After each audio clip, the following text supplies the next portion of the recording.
Good morning, good afternoon, and good evening to all of our attendees joining us today for this latest Data Science Central webinar. This is Raphael Knut, your host. I'm a contributing editor at Data Science Central. I'd like to start our event off today by thanking Gurobi for sponsoring today's event. Gurobi is a longtime supporter of the Data Science Central community, and we are honored to have them sponsoring our event today. Today's webinar is entitled Adding Optimization to Your Analytics Toolbox, to be presented by Gurobi. Before we begin, I'd like to briefly review the format of today's webinar. Today's event will be 1 hour long.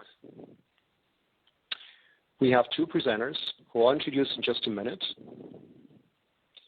There will be a 10 to 15-minute Q&A following the presentation. And this event is being recorded and will be available on datasciencecentral.com later this afternoon following today's live event. I'd also like to encourage our attendees to provide questions throughout the presentation. We will be reviewing and presenting them on your behalf during the Q&A portion of today's event. I'm very pleased to introduce today's speakers, Dr. Russell Halper with End-to-End Analytics and Dr. Gwyneth Butera with Gurobi. Russell holds a PhD in applied mathematics from the University of Maryland and is passionate about developing actionable, pragmatic analytics that align closely with business processes to generate world-class results. He has devoted his career to developing cutting-edge analytic solutions to problems in supply chain, manufacturing, and marketing. Gwyneth has over 20 years of optimization software experience. Prior to joining Gurobi Optimization, she worked as a software engineer for IBM iLog Cplex Optimization Studio. More recently, she completed an immersive course in data science. She has her PhD in computational and applied mathematics from Rice University. Thanks for being with us today, Russell, Gwyneth. We're looking forward to your presentation. Mathematical optimization, specifically mixed integer programming, MIP, is a technology that is used to solve a large variety of problems within multiple industries, including supply chain planning, electrical power generation and distribution, computational finance, sports scheduling, and many more. This powerful technology is complementary to machine learning and should be part of every data scientist analytics toolbox.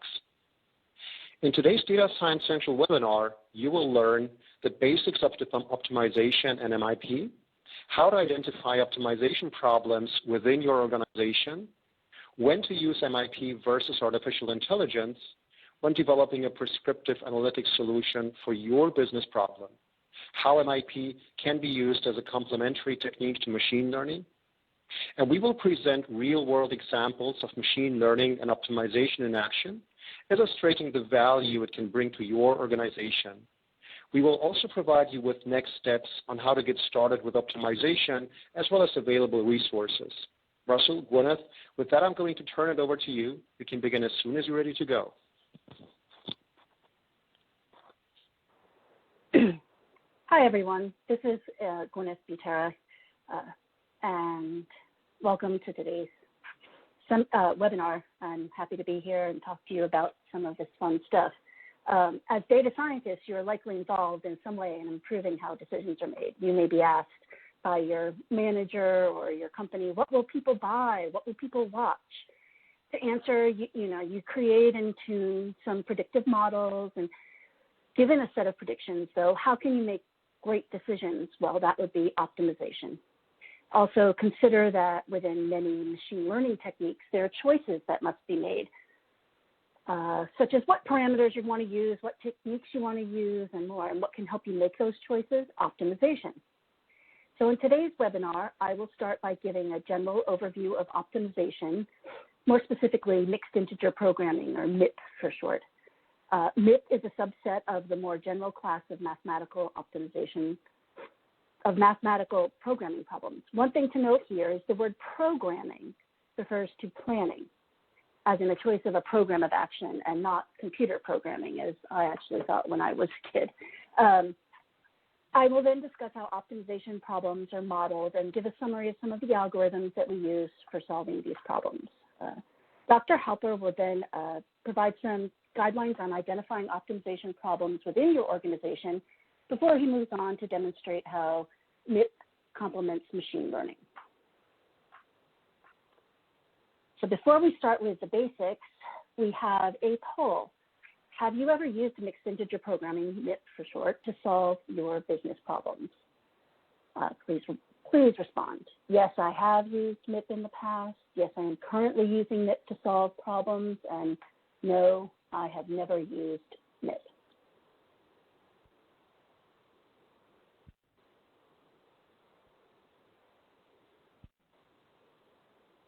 Cool. Anyone else? There we go. A few more? All right. Thank you. Oh, here's a couple more. All right. Thank you, everyone. I appreciate that. I see that most people here have not used MIP before, but some have, so that's cool. Thank you. So what is mathematical optimization? In general terms, it is a technique for determining the most effective way to allocate your limited resources. One of the first steps in working with an optimization problem is to identify what your objective is. The objective is a quantitative measure on how good a proposed solution is. For example, given all the possible ways to allocate your available resources, how do you minimize costs or maximize profits or whatever it is that you really want to concentrate on? The allocation that results in the best value for the objective function is the optimal allocation or solution. For the basic form of an optimization problem, we need to first determine the decision variables. In this picture here, that would be the X. These decision variables are the unknowns to which we want to assign values that represent the choices that we have to make. Typically, these variables are restricted to taking floating point, binary, or integer variables. And you can see that in the bottom. Some or all of the xj must take integer values, and some can be continuous with a floating point. A decision variable might represent how much butter do we provide in a daily ration. That would be a floating point because it can vary.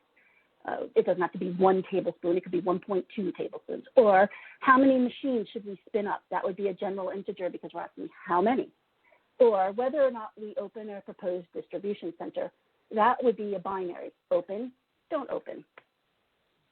These choices or decision variables have restrictions on them, such as a daily ration must have at least 2,000 calories, or only 4 distribution centers of the possible 6 can be opened.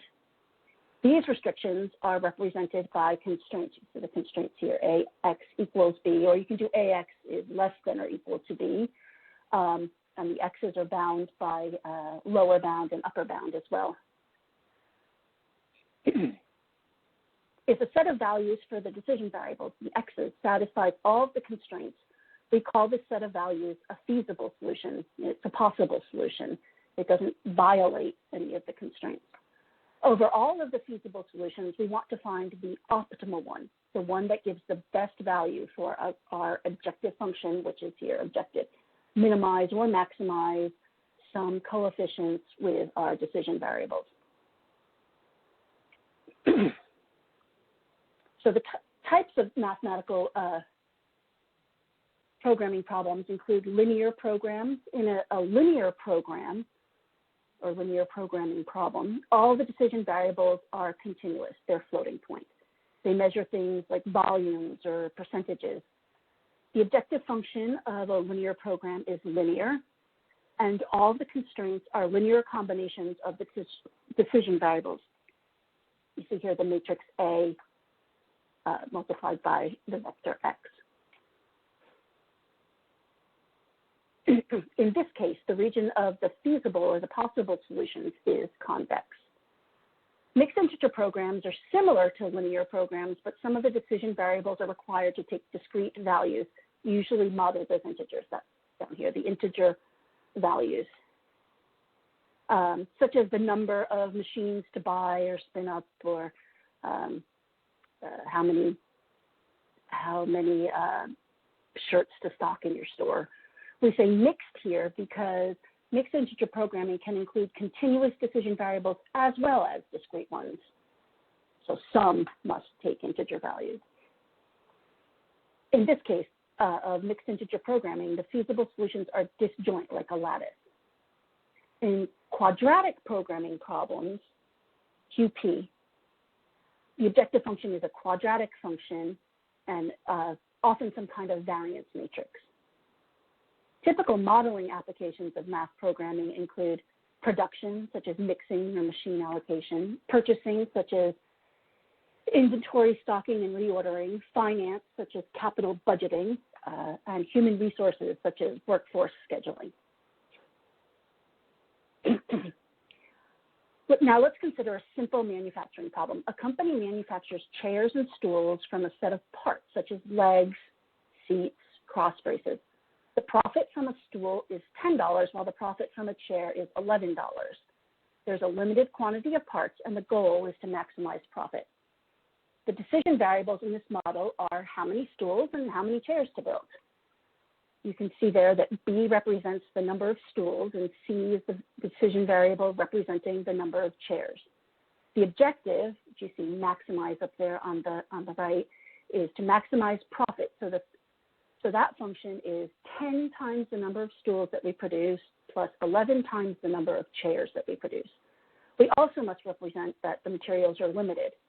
Each stool and chair requires 1 seat, and there are 10 seats available. So the restriction or constraint is modeled as, and that first one under the subject to is B plus C is less than or equal to 10. The number of stools plus the number of chairs is less than or equal to 10. In addition, each chair requires 4 legs, each stool requires 3 legs, and there are 36 legs available. This constraint is modeled there, the second one. 3 times the number of stools plus 4 times the number of chairs is less than or equal to 36. I'm not going to run through all the rest of the constraints, but they're cross braces and et cetera. But the final one is that the number of stools and number of chairs must be integral and non-negative. It doesn't make any sense to build, half of a chair. So you see the integer BC is greater than or equal to 0.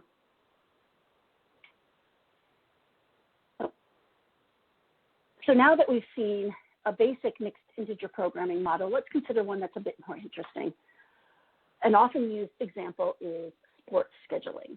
The basic idea is given a set of teams and time slots, let's produce a schedule for the matches between the teams. The schedule should be fair and exciting or profitable, but must also obey the league rules, such as the number of home and away games, and not have scheduling conflicts because of venue restrictions. The stadium is already occupied by somebody else. So to define that, what do we have to consider what the decisions are. What are we trying to decide? And in this case, we're choosing to represent each team pairing weak combination as a binary decision variable. The question is that variable represents, do these 2 given teams play on this week? Yes or no, that's the binary. Thus, if there are 5 teams and 4 weeks, we would have 5 times 5 times 4 decision variables. So 1 combination for each possible combination, 1 variable for each possible combination. Of course, a team could never play itself, obviously, but we can add that restriction as a constraint very easily. We also need to create restrictions that each team plays exactly 1 game per week. That's a linear constraint as represented here, x plus x, x with the subscripts plus x with the subscripts plus x is 1 there. And each team must play each other team exactly once. Again, a linear constraint of our decision with our decision variables. Some other constraints that we might want to consider in our sports scheduling model are prohibiting certain games. Team 1 and Team 4 can't play in week 3 for some reason. There are certain required games because it's homecoming week or whatever the special thing is, and there are certain back-to-back games that can't be played. So the objective, or what's our best? What are we really shooting for? What's the objective? given the projected TV audience for each pair and each week, thanks machine learning, you've told us what we can predict for our TV audience for each game. Let's maximize the total audience. So here's a schedule. You can see that modeling even a small schedule can get complicated very quickly, especially as the restrictions grow. All of these are constraints that we need to consider in our model. I'm not going to read all of these, but you can see how complex the problem can get.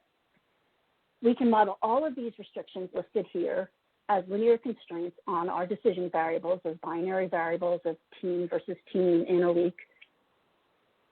However, we might have to add some additional decision variables to account for some of the restrictions. And these problems can get really, really big. Oops, sorry.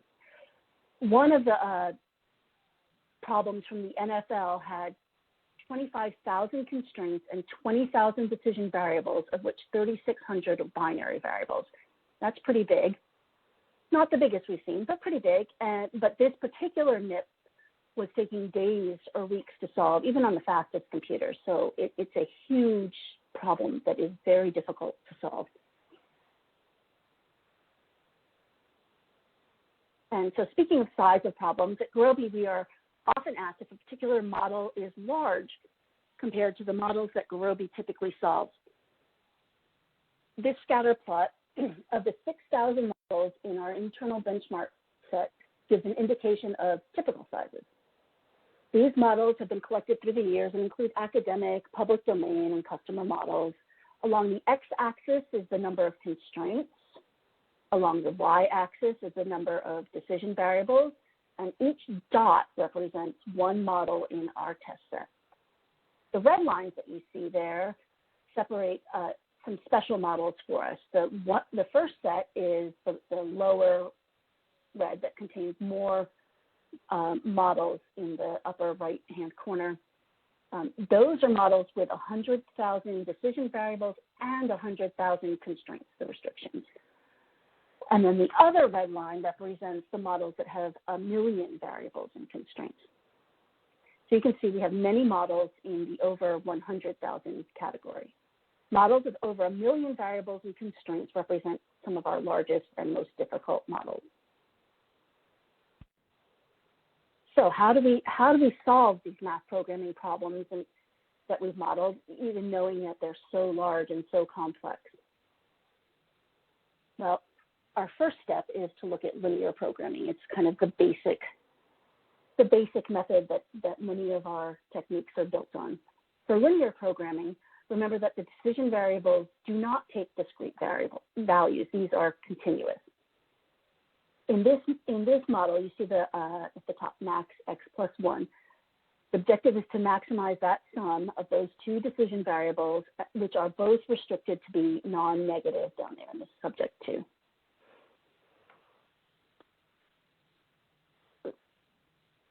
So let's see, that's x1 has to be positive, x2 has to be positive, and then we add that extra constraint, which is x1 plus 2x2 is less than or equal to 2. So we see that in our graph here, the feasible region is that one under the line, so that triangle that goes from the origin up to the line. So how do we solve this problem? We want to find the optimal solution in this area. That's the dark shaded one. Well, starting at the origin, we take this objective function and we start moving it up through our feasible region until we've gone as far as we can go. There. That is an optimal solution. It's important to note in linear programming, the set of optimal solutions is always going to contain at least one vertex, one of those corner points of that polygon of feasible solutions. One algorithm for pushing the subjective that way is the simplex method, which was introduced by George Dantzig in 1947. This algorithm pushes the objective function up from one vertex of the polygon to the neighboring vertex in a way that improves the value of the objective function.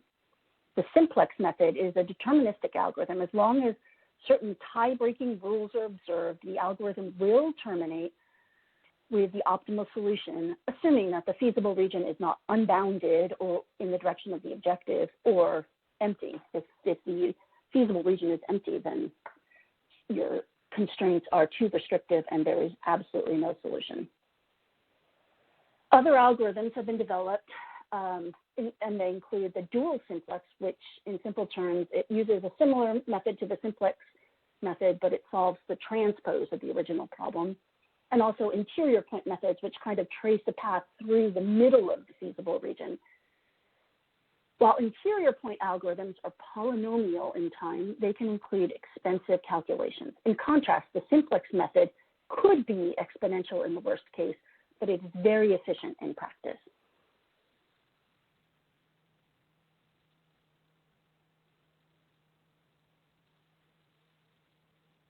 Now, getting back to mixed integer programming, MIP, kind of our what we came here to talk about. We see that although the feasible region may almost look like that of a linear programming problem, if we take all of those constraints and put them into the graph, we can see that we've got multiple vertices that show the that delineate that feasible region, which is that dark purple one.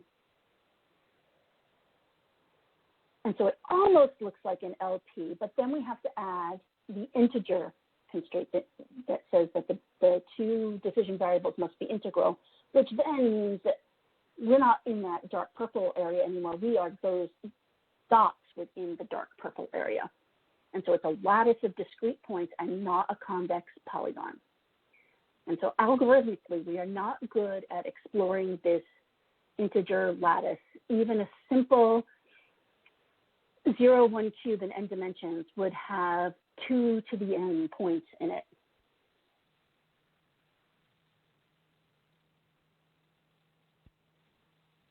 So the simplex and the interior point methods can be used to solve both linear and quadratic programming problems. For mixed integer programming, we use a technique called branch and bound. The main idea is to relax all of the discrete variables to be continuous and solve the resulting linear program. The optimal solution to that linear programming relaxation is not going to be any worse in value than any feasible solution to the original mixed integer program because it contains all of the points that are feasible. But of course, that optimal solution to the LP relaxation is likely to not be feasible. I mean, who wants a stool with 1.5 legs, right? So then we choose a discrete variable to branch on. When we branch on a binary variable, we create two new subproblems of the original problem, one in which we fix that the variable will take the value 1, and one in which we fix that same variable to 0. We repeat the process and build a binary search tree. The general integer case is not quite the same, but very similar. The remarkable thing, at least for me, and this is what I loved, is that by using the dual simplex algorithm, we can start from the solution of the parent node in the tree and quickly find solutions to the new child subproblems. We don't have to start over at the start. We can quickly get to those new solutions. So for MIP, we explore this branch and bound tree until we've proven the optimal solution. Of course, we don't traverse the whole tree because that would be huge. And we have many, many techniques to prune this tree as quickly as possible. Unfortunately, in the general case, solving a mixed integer program is NP complete, difficult. So in addition to the branch and bound and simplex algorithms, we have strategies that we've developed since 1947 to help these algorithms perform better. In fact, I went to a thesis defense a few weeks ago where the student was using machine learning to help in how to solve classes of mixed integer programs more efficiently. A great combination of machine learning and mixed integer programming. So some of the strategies in mixed integer programming that we use are heuristics to help find good solutions for mixed integer programs quickly. You've probably heard of some of these swapping techniques or greedy algorithms, et cetera. We have cutting plane techniques that, if I go back, I'll probably mess this up, that take this lattice and they can figure out, oh, there's a line that cuts off some of the not integer stuff but keeps all of the good purple dots. Those are cutting planes. And lazy constraints. Lazy constraints are constraints that we add only when we need them. If that lazy constraint is violated, we throw it into the problem and make sure that it's not violated anymore. This helps reduce the size of the problem for each given node in the branch and bound tree, and it's often used when solving the traveling salesman problem, which is a very famous problem in mixed integer programming. But back to what I was. So what makes mixed integer programming difficult? As I mentioned before, while the interior point algorithm for solving a linear program is polynomial time, mixed integer programming is NP complete. There are cases that without good heuristics and strategies, the problem just takes too long to solve directly. In addition, when using floating point arithmetic, we can get to numerical issues, especially when the range of values is very large. If you compare a decision variable that has to be of the magnitude 10 to the 6th to one that is closer to 10 to the minus 13th, you get issues. One example that I've heard in the past is when the Navy needs to buy something and they include in their same mixed integer programming problem the number of pencils and the number of battleships. They're just not on the same scale, and that's very difficult to solve. So there are strategies to resolve those issues. So because of Gurobi's dedication to research and development, we are the fastest solver available on the market. Open source solvers might work for small kind of toy problems, but they become ineffectual very quickly as problems get larger and more complex. Gurobi constantly strives to increase the robustness of our solvers, which is especially important when you're dealing with numerical issues, and also to reduce the time to solve mixed integer programs by improving our heuristics as well as the underlying algorithms such as the interior point and the simplex and the branch and bound. We measure our performance improvements based on our full internal test set to make sure that we are headed in the right direction and that changes to the product improve our performance overall.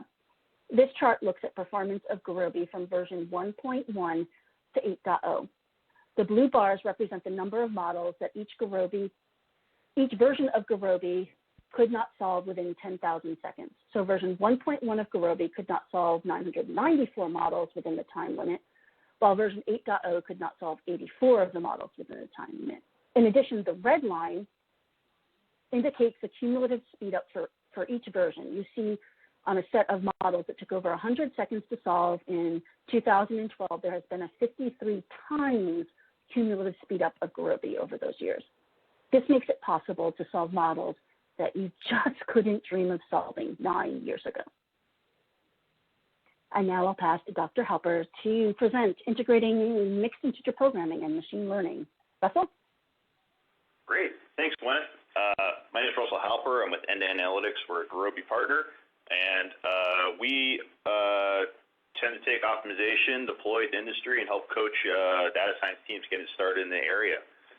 So we want to talk a little bit about how to add this to your toolbox and how does ML and machine learning and optimization complement each other.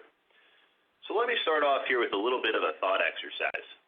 So let's consider two different decision problems that a businesses have to make. So on the left, we have designing a distribution network, right? So I have a large number of physical assets that I'm going to need to place, such as depots or distribution centers, cross docks, even possibly my production facilities. And I need to figure out how am I going to move volume between them. On the right, probably many of us use some type of music streaming service, and oftentimes there's decisions it needs to make about recommending what next song it should play to you. So these are both decision problems, and they both involve some element of prediction. On the left, it's talking about the element of prediction of, well, what's my demand going to be? Where do I need to move product to? On the right, it's going to be, what is your preference? What type of music are you going to like? And one question comes up, well, they are very different problems in some ways, and one of the key ways that they're different is how important is an optimal decision, right? How important is a quality decision you make? Now, definitely important in both cases, right? I want to recommend people a song that they're going to enjoy if they're listening to it on their phone. However, if I make a single bad decision there and I recommend the wrong song, people will click next and move on. Now, if I click, in a macro scale, if I don't do a good job recommending the music people are going to like, they may switch services. So it is an important problem, but the cost of one bad decision is not necessarily that high. On the left, though, if I'm thinking about how do I place physical assets out there, the cost of one bad decision can be millions of dollars, right? If I put think about if I'm in the United States, I want to put one distribution center. If I put it in California or if I put it in Chicago, there are both scenarios where that can be a good decision, right? If I'm importing a lot of stuff from Asia, California might make sense. If I'm doing manufacturing domestically, maybe the center of the country might make sense. But if I make the wrong decision, it's going to cost me a lot. So there's a set of problems in business where optimality matters. And for those problems, mixed integer programming is a great thing to have in your toolbox. So, one of the things that we often get asked a lot is, okay, so I have problems that are, the quality of the solution is important, but how do I think about the types of things I can deploy mixed integer programming to? And the reality is there's a broad, wide array of problems that it applies to, probably more than we can cover in the time that we have. But the general framework that I like to use for thinking about this is you normally want to have some problem that is highly quantifiable, but also has a high degree of control, right? So when you're making a decision, 0 or 1, you have some control or so at least some good predictions around what are the outcome of that problem. So if you look at things like scheduling, you look at things like network design, you look at things like transportation, resource assignment, even some areas in promotion planning, inventory planning. There's a whole area in finance in terms of determining what type of portfolio I'm going to have. This is a commonly deployed technique in energy problems about figuring out how we're going to run our physical assets. But in all these problems, there's both this notion of having a reasonably high degree of control, right? So if I decide if I have a lever, I can turn something on or off, and the problems are reasonably quantifiable. So noting this, and we start thinking about, okay, how does this work in the context of what I'm doing today? Because a lot of problems that we get called in for are problems where somebody's got a predictive question, and they're trying to understand how do they, given a bunch of data, how do they get a better knowledge of the landscape of what could happen? So there's this natural transition from what could happen to what will happen, and that's where this interplay of how does optimization and MIP complement machine learning comes into play. So thinking first about machine learning, right? The first thing to realize is many machine learning techniques already use some type of optimization in there, right? So thinking about a little bit of a landscape of how these types of predictive techniques work, you could look at, hey, I want to predict either a numerical value or categorical value, and as you look, there's a number of different techniques, and this is a sampling of some of those that exist. I'm sure some of you on the line have your favorites that may not be on the slide, but everywhere from classical linear regression to modern neural networks can be used for many of these problems. Segmentation, unsupervised learning is another big area of machine learning, right? That people invest quite a bit of time into and looks at how do we, different types of clustering, different types of hierarchies. How do I, do some customer segmentation and so forth.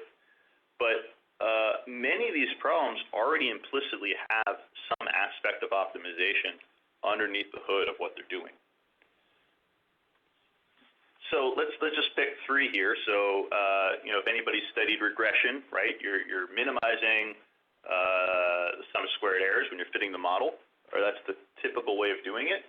Now there's a whole area of how do we do these types of regressive models, but looking at how do we minimize other types of metrics. And in fact, one of the active areas of research in academia right now is looking at, given these types of models, can I use MIP to give me a different type of fitting that's more appropriate for certain types of situations?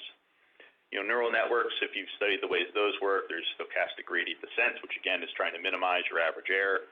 And then if you look at clustering, K-median, K-means problems, you have a whole list of different types of clustering problems, but you are typically assigning some point to a cluster to minimize some aggregate distance metric.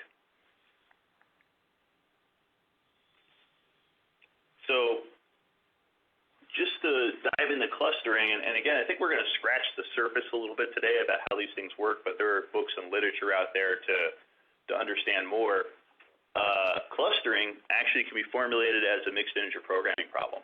And this is really useful when you have highly constrained clustering problems that have unusual types of constraints that are hard to handle in heuristics, or maybe dynamic and evolving, where maintaining those heuristics, imagining having, I think anybody who's programmed at some point has had some giant cluster of if-then statements that you have logic which is hard to follow. This is a great alternative that really allows you to manage that in a very clean way. So let's look at this problem. Here we have P data points. I want to create K clusters, and I want to do that by selecting the K points, which I'm going to call centers, that minimize the distance from each point P to the closest cluster, or the closest center. So to set up this problem as a mixed integer program, I'm going to first create a set P, which is a set of points I have in the model, right? These might be data points, they might be points in a Euclidean plane, but for the purposes of what we're doing here, we can abstract from what they actually are. We have a set of data, in this case, distance, which is between any 2 points I and j. I'm going to have some distance metric. And then I'm going to have two different variables. Both these are binary variables, meaning they're either going to be 0 or 1. So the first binary variable is going to have a yj for every data point j and p. And it's going to be 1 if we select y to be a center, and 0 otherwise. And then I'm going to have another data point xij, which is going to be, again, I and j are both points in P. And xij is going to be 1 if we assign point I to center j, and 0 otherwise. So to formulate this as a mixed integer program, it's going to look something like this. So we're going to minimize the distance. And here, what I have is the sum of all my distances xij times the binary variable, my distance is distij times the binary variable xij. So again, if xij is 1, that distance adds to the sum. If xij is 0, then it doesn't matter, right? The product is 0 and it doesn't impact the objective function. This first constraint here, where it says select K centers, the sum of yij is equal to K, is specifying that I have to pick K points in P to be my centers. You can also say xij is less than equal to K yij is less than equal to K if you wanted to have less than K. But the next constraint, the xij is less than equal to yj, says I can only make xij 1 if yj is 1, meaning I can only assign point I to the cluster defined by center j if I've chosen j to be the center of a cluster. And then that last constraint there, the sum of xij equals 1 for all j and p, says for each I have to assign to exactly one cluster. So this is a very reasonably simple example of what a formulation might look like on how you can start using mixed integer programming to help with some of these clustering problems. Now, one of the things which is great is as I start thinking about highly constrained clustering situations where I have many constraints, you can continue to write those down here as different types of constraints and build out this program in a way that it holistically handles the solution. And the nice thing about it is when you solve it, it's not a heuristic. It doesn't give you what it thinks is a good solution. It gives you the actual optimal solution.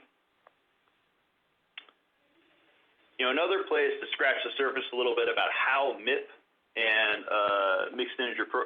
how MIP and machine learning work together is thinking about how most business problems that are asked, oftentimes when they come to us data scientists to ask the problem, they're asking it from the perspective of, help me describe something, because I want to then take that and make a decision for the business.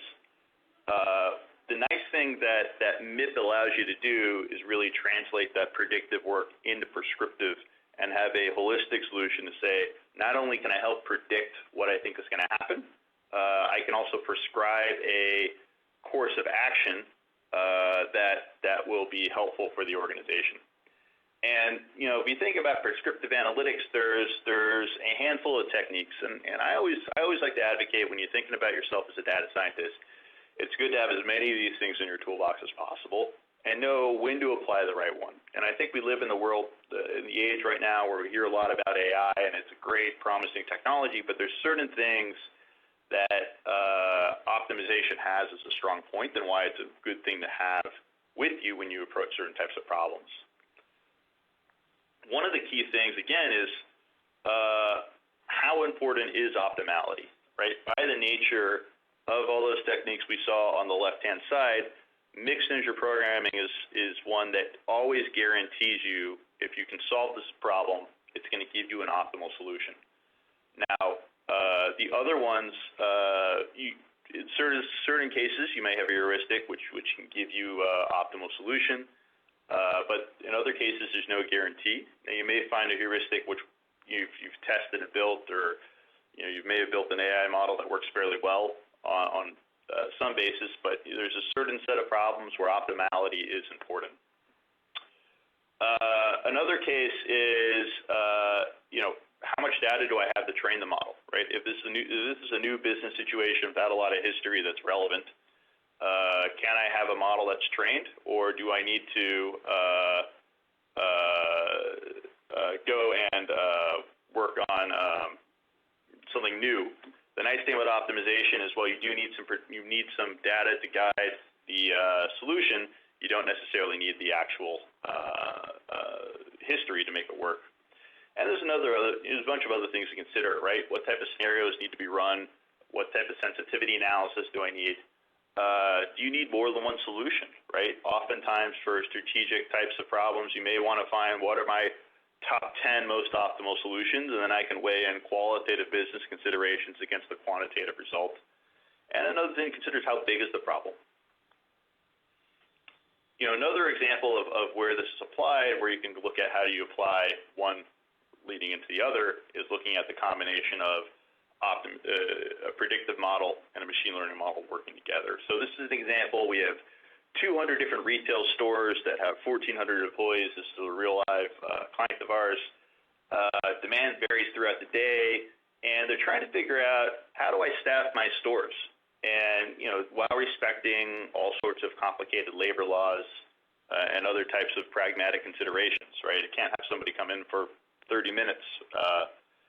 So there's an element here of both prediction and prescription, right? So from a predictive point of view, what we're going to care about is, how do we go from understand how many hours or how much workload there is per se throughout the store. And one of the great pieces of information we had for this problem was looking at register sales. So we go in and we look at register sales over time, and we look at how do you factor in other types of key drivers, right? So day of week might be important. Probably you might have more people coming in on a Saturday or Sunday than during the week. If it's rainy outside, that could be affecting your volume because maybe people aren't coming out. But you can come up with a predictive model in this case, and we came up with ours, but you may have a different approach. But of how do you get from your drivers up top and your data up top to come up with a prediction by day of what type of volume you need, and maybe not just even a prediction, but also necessarily the range. And then from there, you could think about how do you build out a mixed integer program. So in this case, this is a real-world example that we used where question was how many employees do we hire and how do we staff them? There's multiple types of employees here, right? There's regular employees. Those regular employees have a fixed monthly salary. They could be working almost 6 consecutive days in a row, and you start looking down the number of different constraints that are here. Then you start layering on part-time employees that have different types of cost considerations with them. And then the question becomes, if you can't satisfy demand, how do you handle it, right? So there's oftentimes even the penalty functions you want to layer in. So for example, if I'm short-staffed, there may be some probability I lose sales because my register line gets too long and nobody wants to wait to buy that item. So that's a common way to look at how do you penalize being short of employees in these types of situations. But you can build an optimization model that then takes the output of that machine learning model as your prediction for what you need to do, and then moves that into a prescriptive approach to think about how do you go and actually create a pragmatic schedule for the stores to reduce the cost that you're spending on labor. So it's really the combination of those two things that the predictive and the prescriptive working together that provides the most value for the organization. With that, I'm going to hand it back to Gwyneth. Hi, sorry, I'm here. Thank you, Russell. That was great. So here, I hope all of you have learned a lot about optimization and how mixed integer programming can be used in conjunction with machine learning. If you would like to learn more about Gurobi and what we have to offer, I invite you to access gurobi.com and browse through the resources on our website, which include code examples, webinar recordings, our documentation, and more information on how to get started with optimization. We also invite you to request a 30-day trial of Gurobi to check it out on your own and see how you can integrate it within your current projects or future projects. We also have a webinar coming up next week on May 21st and 22nd regarding our optimization application demos.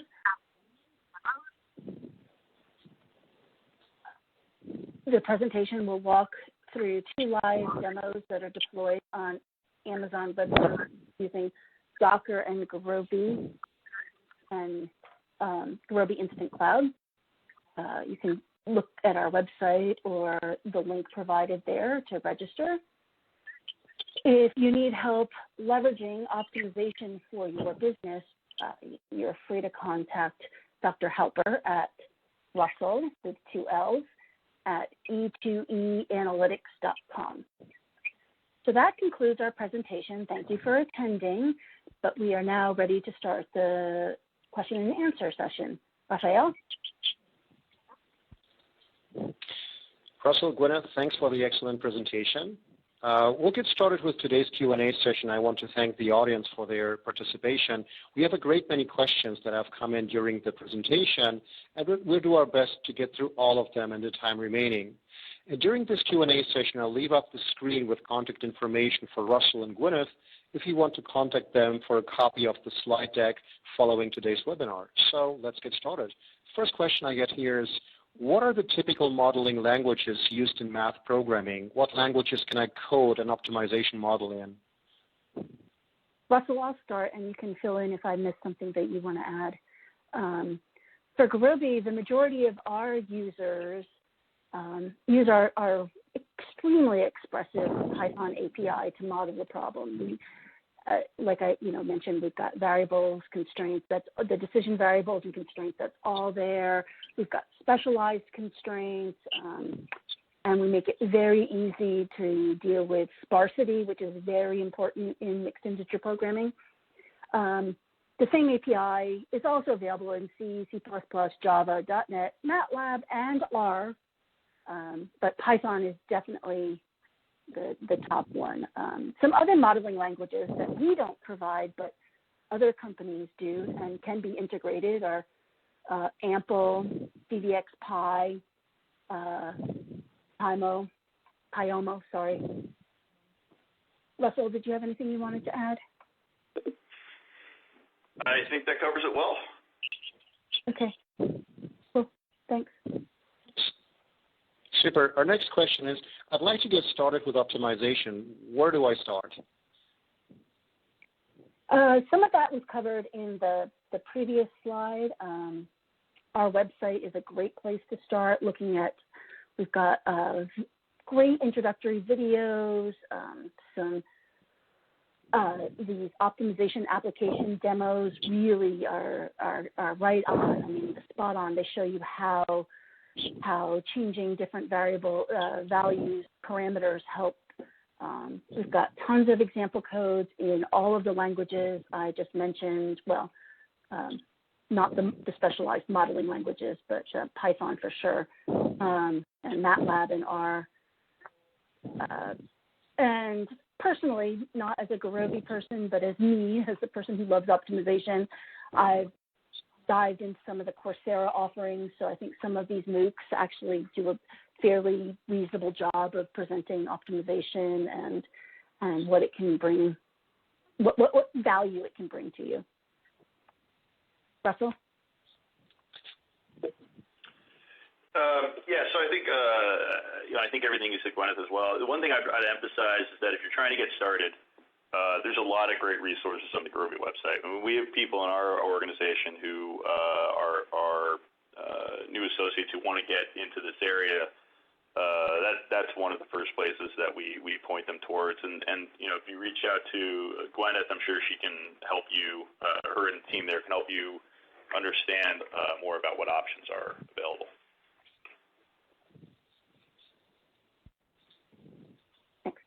Awesome. Our next question from the audience is, how often is MIP being used in business? Gwyneth, do you mind if I? Yeah. So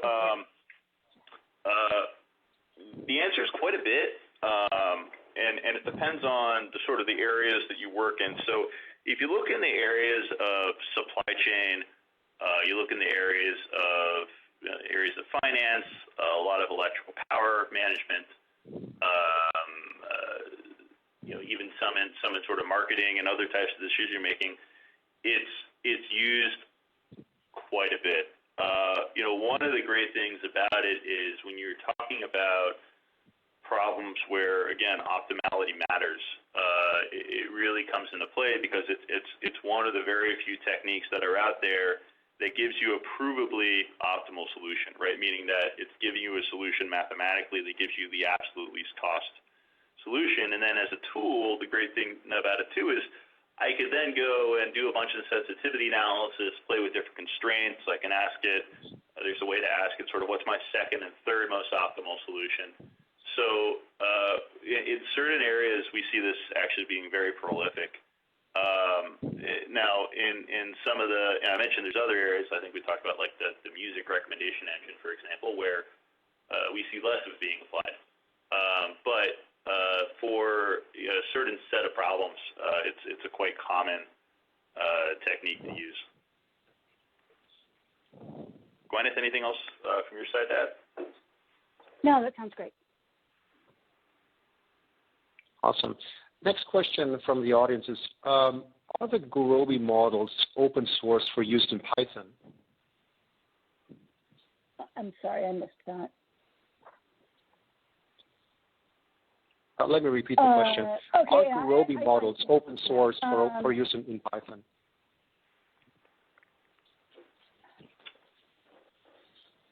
Do we provide our benchmark test set for other people to use? I guess I'm not understanding the question. So, Gwyneth, do you want me to throw out a few thoughts here? Yeah, please. So, as you start with Gurobi, there are a number of examples that are coded in Python that you can use as a starting point. And I think if you're first getting started, taking one of those was and understanding it and using that as a basis for modifying it to get to where you need to is a great way to take your first steps in optimization. Now, one of the things which is valuable at this stuff is ultimately you should be building a problem which is customized to your solution. So I'm getting a small amount of feedback from my side. But if you think about this, you think about taking whatever model you need and making sure you can layer in the constraints and considerations to make sure that the model is solving your business problem, not an abstraction of it.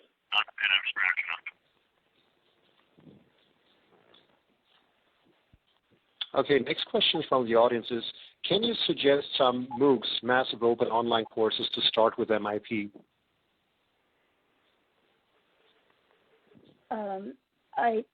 I don't remember the ones that I've looked at on Coursera. There was a discrete optimization one that I really enjoyed.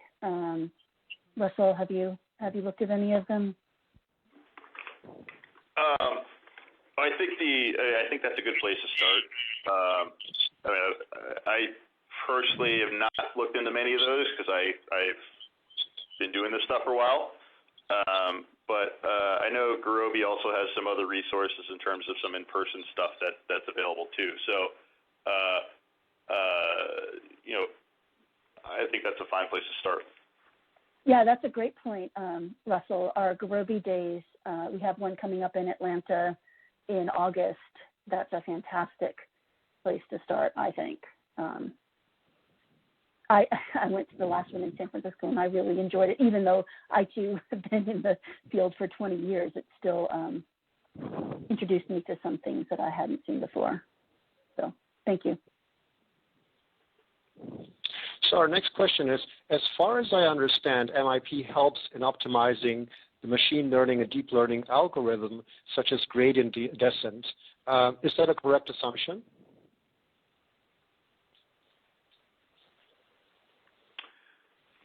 So, so it has been used in those areas, and this is an active area of research. I mean, both when you're looking at, just in general, you're looking, if you look at what's happening in neural nets and AI, it's evolving quickly. And then as you look at, areas like more classical types of machine learning techniques where they're using, traditionally, we'd say, minimize squared error. There's a fair amount of research on how do you look at other types of metrics and what's the value of doing that. So it is used there in certain cases, but it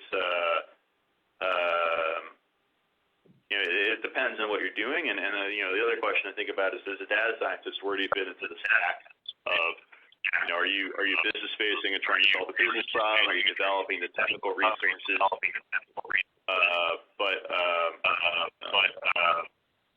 I think it's an interesting thing to think about, and it's definitely an open area of research.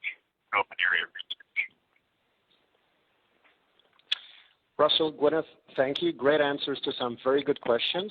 For those of you that asked questions that weren't answered today, we will be sending all unanswered questions to Russell, Gwyneth, and the Gurobi team so that they can follow up with you after today's webinar. I have just a few quick announcements. Please mark your calendars for May the 30th, 2019, and our next Data Science Central webinar, From Pandas to Apache Spark.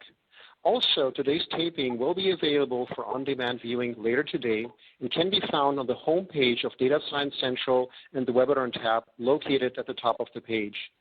And past webinars are available on demand at datasciencecentral.com. If you haven't had the opportunity to view them, I encourage you to take a look. They provide very useful insight into a wide variety of topics of interest to our data science community.